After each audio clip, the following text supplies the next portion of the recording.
Assalamualaikum warahmatullahi wabarakatuh. Hai, ketemu lagi dengan saya Safira. Saya adalah salah satu mahasiswi STMBI Kota Depok. NIM saya 180100140. Saya berada di kelas manajemen 30E1.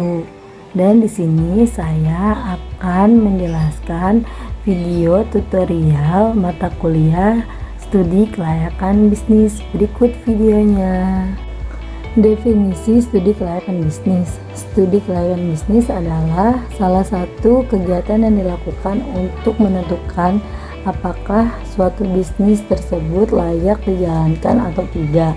Kegiatan ini meliputi identifikasi masalah, peluang, menentukan tujuan, menggambarkan bagaimana situasi, dan media berbagai manfaat yang dihasilkan. Ketika akan melakukan studi ini, ada 5 bidang yang akan diteliti dan dianalisis. Bidang tersebut yakni 1. Deskripsi pasar, 2. Deskripsi bisnis, 3. Teknologi yang diperlukan, 4. Detail mengenai finansial dan struktur organisasi bisnis tersebut, 5. Kesimpulan bagaimana bisnis yang dirintis maju atau tidak. Pengertian studi kelayakan bisnis menurut para ahli. Menurut Sutrisno, studi kelayakan bisnis merupakan studi atau pengkajian apakah suatu usulan, proyek, atau gagasan usaha apabila dilaksanakan dapat berjalan dan berkembang sesuai dengan tujuan atau tidak. Menurut Husein Umar, studi kelayakan bisnis adalah suatu penelitian layak atau tidaknya suatu proses besar yang besarnya merupakan proyek investasi itu dilaksanakan. Ruang lingkup studi kelayakan bisnis adalah ruang lingkup salah satu bahan batasan yang memudahkan dilaksanakan penelitian agar lebih efektif dan efisien untuk memisahkan aspek tertentu dari sebuah objek. Berikut ruang lingkup atau aspek-aspek yang akan harus diteliti dalam suatu studi kelayakan bisnis, yaitu 1. Aspek hukum adalah menyangkut semua legalitas rencana bisnis yang akan kita laksanakan yang meliputi ketentuan hukum yang berlaku, diantaranya 1. Perjanjian, izin lokasi, sertifikat akte tanah, bukti pembayaran PBB, yang terakhir rekomendasi RT, RW, atau kecamatan. Yang kedua, izin usaha, akte pendirian perusahaan dari notaris, PT atau SIPI, atau berbentuk berdasarkan badan hukum lainnya. Yang kedua, nomor pokok wajib pajak, surat tanda daftar perusahaan, surat izin tempat usaha pada Pemda setempat, surat tanda rekanan dari Pemda setempat, SIUP setempat. Aspek sosial ekonomi dan budaya menyangkut dampak yang diberikan kepada masyarakat sekitar karena adanya suatu kegiatan usaha tersebut, diantaranya 1. Dari sisi budaya, 2. Dari sudut ekonomi, 3. Dari segi sosial. Beberapa tujuan studi kelayakan bisnis, yaitu 1. Memperlancar sebuah perencanaan, 2. Agar terhindar dari resiko kerugian, 3. Mempermudah pelaksanaan pekerjaan, 4. Mempermudah pengawasan, 5. Mempermudah pengendalian. Manfaat dari studi kelayakan bisnis: 1. Menghindari resiko kerugian, 2. Mempermudah perencanaan, 3.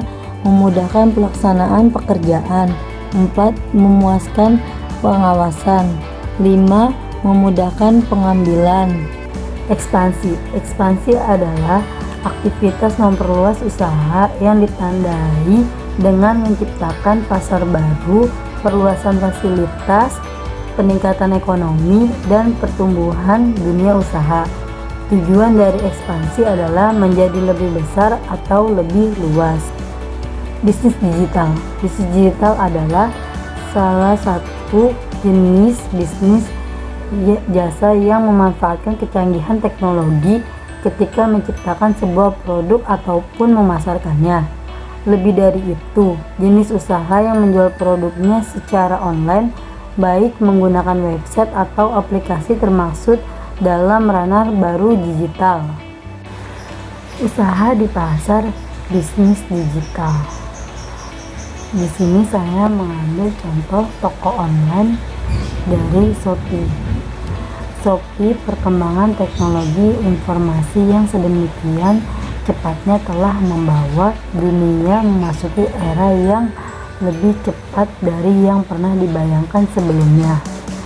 Setidak-tidaknya ada 4 era penting sejak ditemukannya komputer sebagai alat pengelola data sampai dengan era internet, di mana komputer menjadi senjata utama dalam berkompetisi.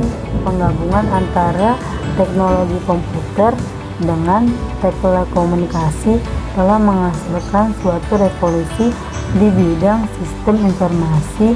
Jumlah pengguna internet sebesar 83,7 juta pengguna atau sekitar 30% dari total penduduk di Indonesia. Terdapat 5 model bisnis e-commerce di Indonesia, yaitu iklan baris, marketplace C2C, shopping mall, toko online B2C, toko online sosial media. Salah satu model basis bisnis e-commerce yang banyak digunakan adalah marketplace C2C. Hal ini dikarenakan pada model marketplace C2C berbasis kegiatan jual beli harus menggunakan fasilitas transaksi online seperti layanan escrow atau rekening pihak ketiga untuk menjamin keamanan transaksi. Pembahasan selanjutnya adalah e-commerce Shopee. E-commerce Shopee adalah salah satu aplikasi yang diklaim sebagai aplikasi mobil marketplace pertama bagi konsumen ke konsumen C2C.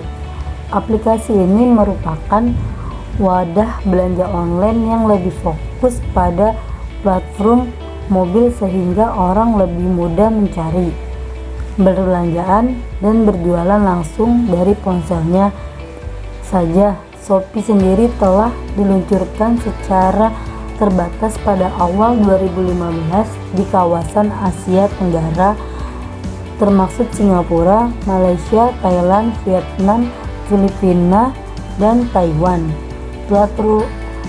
Platform ini menawarkan berbagai macam produk yang dilengkapi dengan metode pembayaran yang aman, layanan pengiriman yang terintegrasi, dan fitur sosial yang inovatif untuk menjadikan jual beli menjadi lebih menyenangkan, aman, dan praktis. Apa kelebihan dari Shopee? Yaitu 1. Banyak kategori yang disediakan. 2. Respon website yang lebih cepat. 3. Tampilannya simple dan menarik. 4. Tersedia penjelasan fitur spesifik barang. 5. Tersedia fitur chat dengan penjual untuk menawarkan barang. 6. Adanya pengiriman gratis tanpa ongkos kirim. 7. Adanya pilihan gratis ongkir. Nah, di sini juga ada kekurangan beberapa dari Shopee. 1. Ongkos kirim rusak ditanggung pembeli. 2. Untuk promo ongkos kirim gratis syarat yang harus terpenuhi terkesan sulit dan merepotkan. 3. Terkadang situs sulit diakses atau bahkan lambat pada jam-jam tertentu. 4. Tidak adanya layanan belanja dengan cicilan atau pembelian harus membayar secara cash. 5. Terkadang jika membeli 2 barang di toko yang sama adalah salah satu barang yang tidak sampai pada pelanggan.